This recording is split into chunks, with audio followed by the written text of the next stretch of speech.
Ассалаумағалейкум, қалың жұртым, қазағым. Бүгін қызықты сабақ, бәріңді мазалаған нәрсе сведение вокалы сапалы шығару оңай жолмен, және өте қызықты тақырып автотюн қалай қолданамыз, соны бүгінгі тәжірибеде қолданып көретін боламыз. Сондықтан экранға жақын отырып мұқият тыңдаймыз. Сіздермен сол баяғы Ерке Али Атакен Трекерс каналындасыздар. Сонымен іске көшейік, көп сөз боқ сөз, отырып әңгіме айта бергенше. Бірінші не бар, соны тыңдап алайық. Немен жұмыс істеу керек болып тұр бізге, қандай вокалмен или немен. Тыңдап көрейік. Сүйемін көзіңді, сүйемін өзіңді, бұл өлеңім өзіңе сезімімнен өзіңді, болса да төзімді, шыдамым өзілді, сағынышқа шыдай алмай алмайын көзіңді, ойлаумен сені ғана кете. Сухой вокал тұр, бірақ реверб қосылып қойған, делайме реверб, ладно, ол маңызды емес. Бізге осыны сапалы шығару керек. Қалай? Оңай жолмен бірақ. Басты қиынам. Оңай нәрсемен сапалы шығара алмасын қиындат. Мынандай плагин, мынандай фирмасына қарамау керек. Қалай пайдаланасын, солай пайдалану керек. Кез келген плагинді міне аламыз. Бірінші алдына мен көрсеткендей эквалайзер тауып аламыз. Эквалайзер низаны 100-ге дейін міндетті түрде алып тастаңдар. Қандай вокал болсын, даже рэп болсын, разница жоқ. Сүйемін көзіңді, сүйемін өзіңді, бұл өлеңім өзіңе. Верхасын көтере саламыз осылай. Бұл пока қоя салайық осылай, тиіспей, ештеңе түсінбейді. Бұл сабақ бірден айтайын, енді бастап келе жатқан, тәй-тәй басып келе жатқан звукорежиссерлар арналады. Мықты ақылдылар өтіп кете беріңдер. Өтініш, екіншісі компрессор қосамыз. Компрессор мен алдыңғы сабақта көрсеткендей лоудқа кіреміз, пресет, классик компрессор болды, көрейік қалай шығатын. Сүйемін көзіңді, сүйемін өзіңді, бұл өлеңім өзіңе сезімімнен өзіңді. Уже жаман емес та қарап отырсақ. Ал ары қарай кетейік. Десер қайда. Сибилянттар қатты шығып тұр, байқасаңыздар. Көрейік тағы да. Сүйемін көзіңді, сүйемін өзіңді, бұл өлеңім өзіңе сезімімнен өзіңді, болса да төзімді. Жоқ, сибилянттар жақсы шығып тұр екен. Ал ендігі кезекте соңында Airvox қоссақ.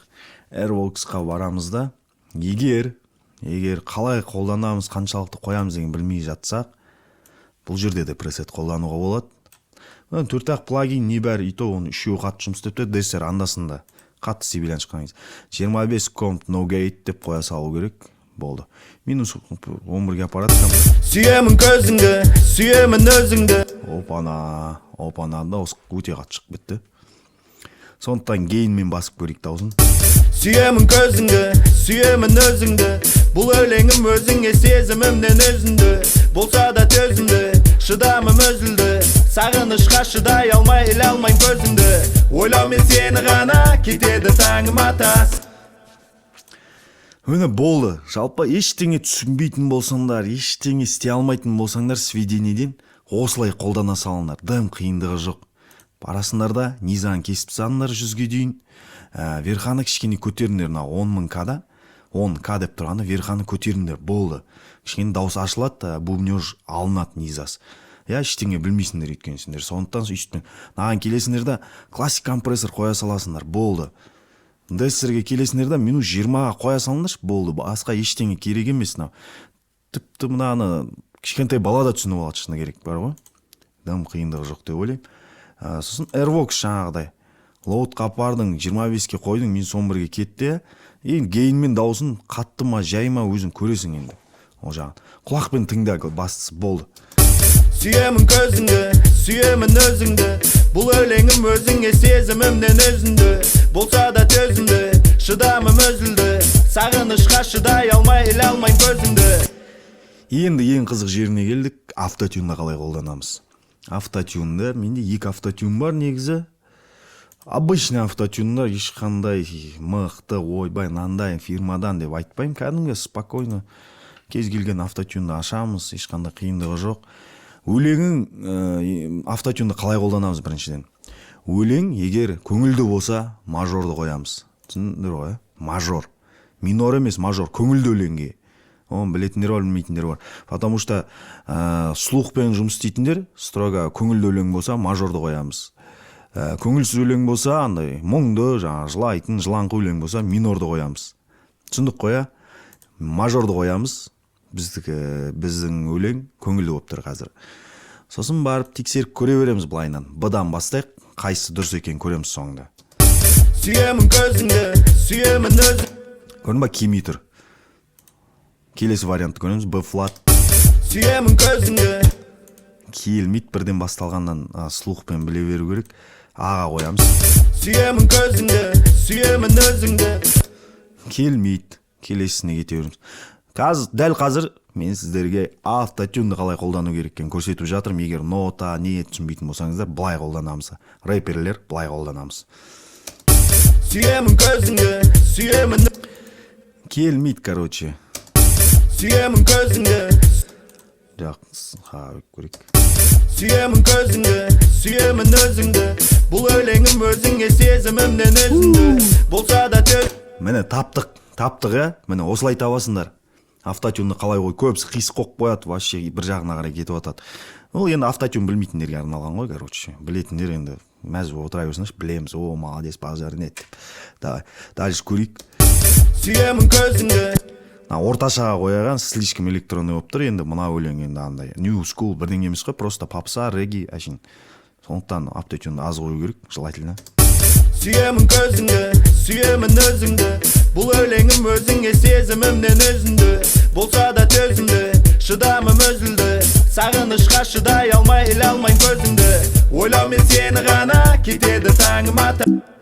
Қалай жата қалды, минусқа дауыс көрдің ба? Автотюнның өзінде бір кішкене былай білдірмей қосып қойса, әдемі бір өзінің эффектісі бар. Сглаживание дейді ғой. Жұмсартады дауысты, жаңағыдай приятный қылады дауысты жалпы айтқанда. Осындай автотюн, бірақ автотюн естеріңізде болсын, осындай вокал айтқан кезде, немесе кішкене әндетіп рэп айтқан кезде қосуға болады. Кейбір рэперлер келіп алады ғой, жаңағы ада-бада рэп оқып алады да, осыған автотюн қосып берші, брат. Қалай қосасың оған? Только осындай кезде ғана қоса аласың да. Просто рэпке қоса алмайсың автотюн, потому что ол рэп. Егер жарасса, жараспаса мүлдем қоса алмайсың да, короче. Көрейік. Автотюнды көрсеттім, тағы бір пример көрсетейін, басқа автотюнмен мысалға. Бұл емес, жаңағыны. Так, мұна автотюнды бәрлеріңіз білесіздер деп ойлаймын. Антаресте кәдімгі автотюн ғой, автотюн Evo West'інің. Біз жаңа қайсыған қойдық мұны? Мажорға қоямыз, міндетті түрде. Сосын мұна жақтан тексереміз. Әрпі бар жерде, С, Д деген ноталар мұны. Біздікі до мажор болды, С деген до ғой. С мажор дейік, С мажорға қоямыз, С мажор. Сосын мұна ретюн спид деген жаңа қаншалықты автотюн қатты әсер ету керек па, жай әсер ету керек па. Сол. Алдындағы автотюннан біліп алды анализін, бірнетті түрде анализін біліп алу керек. Болды. Еш қандай қиындығы жоқ. Өтініш осыны үйреніп алыңдар да, келесі жол автотюнмен, вокал, new school бәрін жаза беріңдер осындай сводкамен. Дым білмегенде осындай сводкамен істесеңдер сапалы шағат кез келген колонкада мен сендер үшін тырысып жатырмын, короче. Кеттік дальше. Сүйемін көзіңді, сүйемін өзіңді. Бұл өлеңім өзіңе сезімімнен өзіңді. Болса да төзімді. Вот екі автотюнде жарасып тұр, бірақ маған автотюн қаттырақ ұнап тұр да. Азайтып жатырмын да былай. 0-ден азайтып көреміз қай жерге дейін. Мысалы 39-ға қойып көрейік, 40-39. Сүйемін көзіңді, сүйемін өзіңді. Бұл өлеңім өзіңе сезімімнен өзіңді. Болса да төзімді, шыдамым өзілді. Сағынышқа шыдай алмай, іле алмайын көзіңді. Ойлаумен сені ғана кетеді таңым ата. Сезімім әлсізденіп ауыртады жанға бата. Мінезім шаң болса да, өзіңе мен ханзада. Қырсық болған сезімім іздейді жанға пана. Сен менің асылымсың, сен менің ғашығымсың. Себебі қатынымсың, бәрінен жақынымсың. Сен менің Болды, осылай сватите салыңдар да шығара беріңдер. Бассы, ең бассы, лимитерді ұмытпаңдар. Міндетті түрде аутты -30-ға қойыңдар да, қалған мына жерден қалай жай шығарасыңдар ма, или орнына қоясыңдар, өздерің білесіңдер. Сендерге ұнаса болды. Громкасын тыңдап көресіңдер былай. Сүйемін көзіңді, сүйемін өзіңді. Бұл өлеңім өзіңе сезімімнен өзіңді. Болса да төзімді, шыдамым өзілді.